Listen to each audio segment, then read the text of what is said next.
where's your mom? My mom is right over here. Okay, you're the mother. God saved him from death. Thank you, man of God. God save you from the dead. Yes, man of God. Yes. I'm seeing a ring. Yes, man of God. You want to be my friend? Definitely. I know you are ready to change, okay?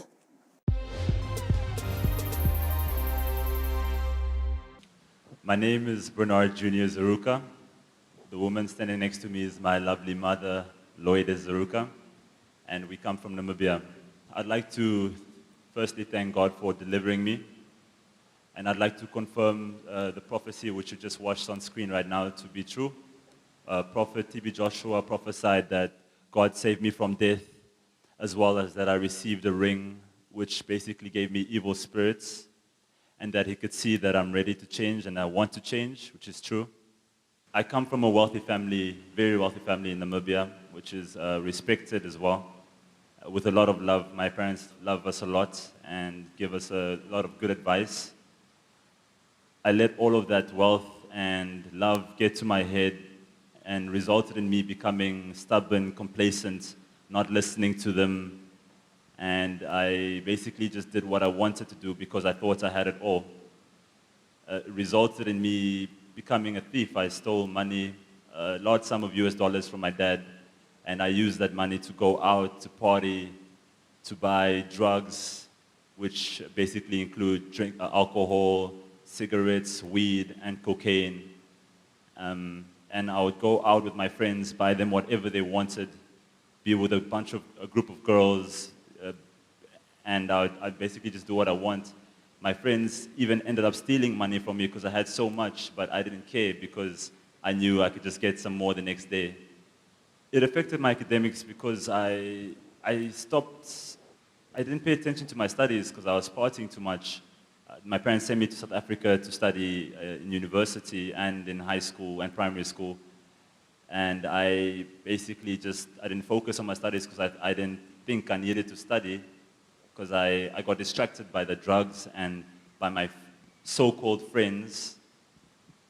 And it also resulted in my little brother, who looks up to me, and I'm actually a bad example to him because he looks up to me and he started doing the same things that I was doing, like stealing, smoking, and drinking. So I feel quite guilty for that. I was addicted to playing video games. I played a lot of video games. And I would also go into the internet and watch pornography for hours and just be distracted by that. The ring I received from someone around 5 years ago, I didn't think anything of it, to be honest. But ever since I put that ring on and I lost it as well, I basically invited a lot of evil spirits into my life. Although I thought it was just me doing these things by myself. I thought it was my will. I didn't think anything of no ring, but I confirmed that to be true. And I lost the ring, but I guess the ring was still on me spiritually. I would go out, I'll tell my mom I'm going to go buy a cigarette, and then I would show up 2 days later. I wouldn't give them any warning or tell them what I was going to do or where I was going or when I was coming back. I'd go out and drink and party and just come back whenever I wanted and expected everything to be all right at home because, I took advantage of them. I took advantage of their love, and because I knew they loved me, I knew, okay, they're going to forgive me, so I'm just going to keep doing what I do. Not realizing that my life is going down the drain. My dad, my whole family looks up to me because, my dad even named me after him. I'm Bernard Jr. I'm his first son from my mom. And they look up to me to take over the empire that is built for the family. I'm supposed to take care of my family as well, even though I'm young. I'm the eldest born son. So I'm not doing myself any justice. I know God's given me a great destiny. I know it. I've always known it since I was born. And I think by knowing that, I took advantage of it and didn't work towards it because I thought it would just come to me on a silver platter. But I know now that that's not the way things work. My parents honestly have tried everything in their power. My dad sent me to rehab for 3 months. or it was against my own will. Like I didn't know I was going. He just said we're going to Cape Town, and next thing I'm in rehab. So I didn't take it seriously. He also took me to a clinic with this new technology in medicine where they basically put an implant in my bum, which helps prevent craving and urges. And I'd also, I'd have to administer tablets every morning, which are antidepressants, to help with the cravings. But I actually cheated them the whole time. They don't know this. I would put it under my tongue and then pretend to swallow it and then spit it out later on. So they tried everything. They really did try everything. Even for me, I think my dad told me my back's against the wall right now. This is my last option. This is my last bus stop. And they brought me here, actually against my own will as well. They insisted. I even put demands, like if I don't come without a new cell phone, I'm not going to come. And they bought me a new cell phone. And they tried their absolute best, and that's what brought me here. Tell us, since after that touch you received from the prophet, Basically, after he touched me, I believe that I'm saved and I'm free. My thought patterns, my cravings for everything has gone. This is the longest I've gone without smoking or doing drugs in my entire life. Actually, that's for as long as I can remember, this is the longest time I've gone. And I don't have any urge or will or thoughts to go back to that life or to even try to do it. It doesn't feel right, and it's not. the urge is no more there. It's not there anymore. So you've never stayed this long without taking drugs, alcohol? Never. You do it every day? Every single But day. since last Sunday, nothing? Since last Shall Sunday. we put our hands together for Jesus Christ? You know, you said you used to have the urge, go out with ladies. Do you still have that spirit of lust? Do you still have all those feelings? No, I don't. I think it's this place. It's something about this place. But I don't have that feeling. I'm actually more concerned about myself. I never loved myself, if I'm honest. But I think Jesus and this whole prophecy and everything has brought the love back to me. I want the best for myself right now. So yeah, I'm pretty happy about that. Thank you. Let's clap for Jesus Christ. My name is Loide Zaruka. We came from Namibia. The young man standing next to me is my son, Bernhard Junior Zaruka. I feel very happy. This young boy gave us sleepless nights. Especially when he was in South Africa. Especially like weekends. We gave him a credit card, and the credit card was connected to one of our credit cards. And when he's in club, whenever he's buying, we see it where he is. So we go in Google Map and we Google and see where he is. Well, we don't phone him because what will help? We know if you phone him, he won't answer. And we see what he buy, also how much he was just spending. We don't sleep. You cannot sleep. You don't know what to think. I'm sure when he's drinking, he's also doing other things like drugs and, womanizing, or maybe, He's supposed to be in a hostel, in a university. And that place is very far. I don't know how many kilos from where the university is and where he goes. Deep. As parents, we get worried. So then sometimes we go to South Africa without letting him know. We just go there. We just suppress him. When we went there for the second time, we were so surprised when we took our kid. When he was moving, he was like, when he went there, he had a nice body. When he walked, these small boys, they move. But when we went there, we found our son became so skinny and just like a homeless person. You could see he's into something deep, not weed, something. We don't know what it was, but it was not weed, maybe something, we don't know what it is. Then that time it was almost at the end of the year. So my husband actually wanted just to take him immediately, come with us. Then my daughter said, no, We must not take him. It's only a few months to finish. We don't want him later on to blame us. Say, no, you took me out from the university. Now it's why I'm, My daughter said, no, let him fail. We know he's going to fail. Once he fails, we are not going to take him back to school. So he failed. When he failed, he came to school. He came back to home. Our heart sank when we saw him. The way he was wearing, he came from South Africa in the plane. When he was wearing, he was like going with the wind. If there's a strong wind, he will just go. So we were wondering, what is it? We became detective. We bought a drug test. We bought breath, the one they used to breathe to look, to see if you have taken alcohol. We bought all those. So every night, we test him. Bought a box full of those testing. And then, these kids in our days, they are very clever. We go in YouTube and look all the, what it is.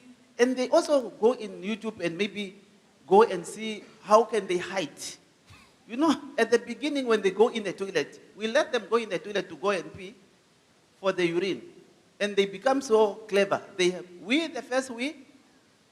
hide it behind the toilet and they put water. Then when you test, it shows negative. Then you are thinking, there's something. I went one day behind the toilet. I found a cup with dark stinging urine. Then I thought, what is this? Then I also started to become clever. Whenever they pee, I'm there standing with them in the toilet. I have to see. They pee while I'm holding the thing. They are my son. I hold the thing. You come and test. Then we see, he's using cocaine. So, and it was just all those things. So we sent him to the rehab for 3 months. When he went there, he was not smoking cigarette. When he came out, he started to smoke like a chimney.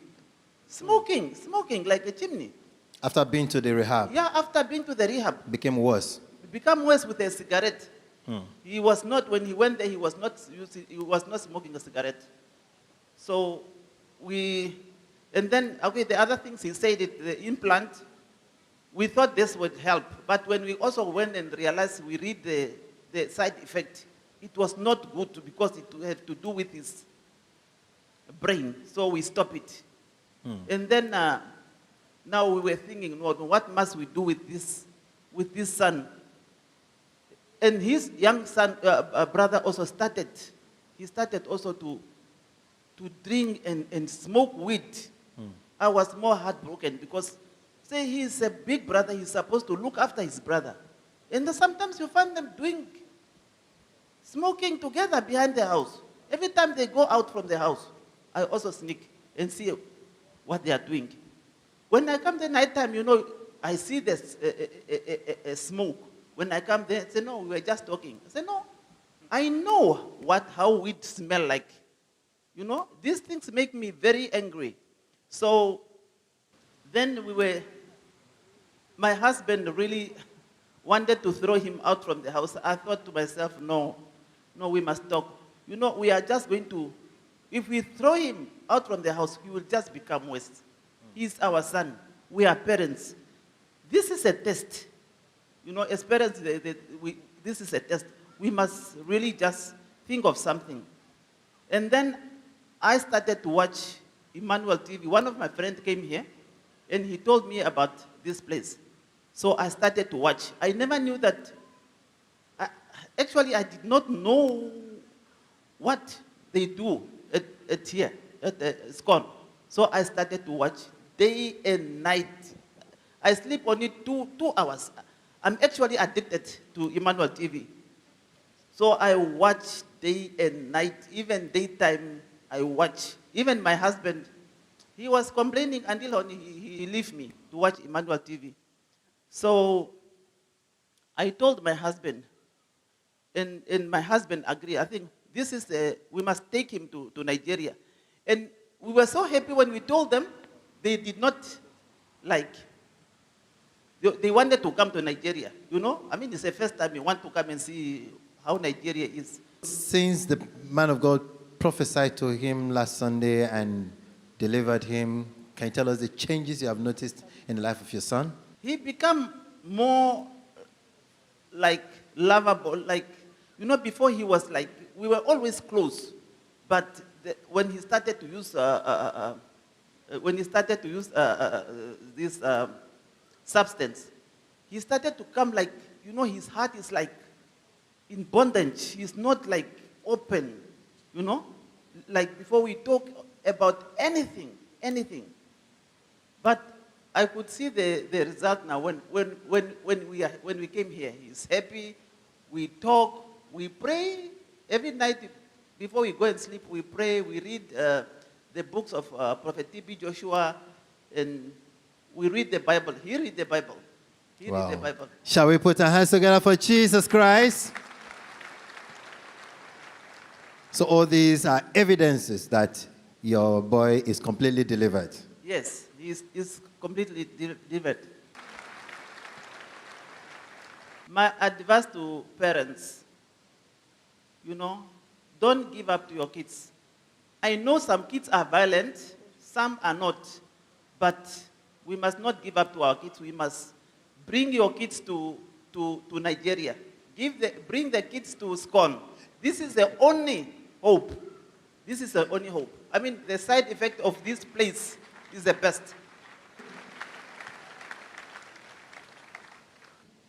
I'd like to advise the youth all over the world to abstain, not to try any drugs, not to basically also to listen to your parents, to respect them, but not to think that you're in control. Because believe me, you are never in control. Ever, ever, ever. As much as you'd like to think you're in control. And advice as well is just to pray, to have faith in God, in Jesus, and to believe in yourself as well, that you can do it. Because I didn't think I could do it, to be honest. I didn't have faith in myself, but I first put faith in God, and He gave me faith to have faith in myself and to have faith in Him, and that all came together. And I'd just like to thank Jesus for healing my dad's knees as well. My dad has bad knees. He put his hand on TV last Sunday when TB put his hand on the screen, and his knees are healed. For me, that's the biggest miracle, is my dad.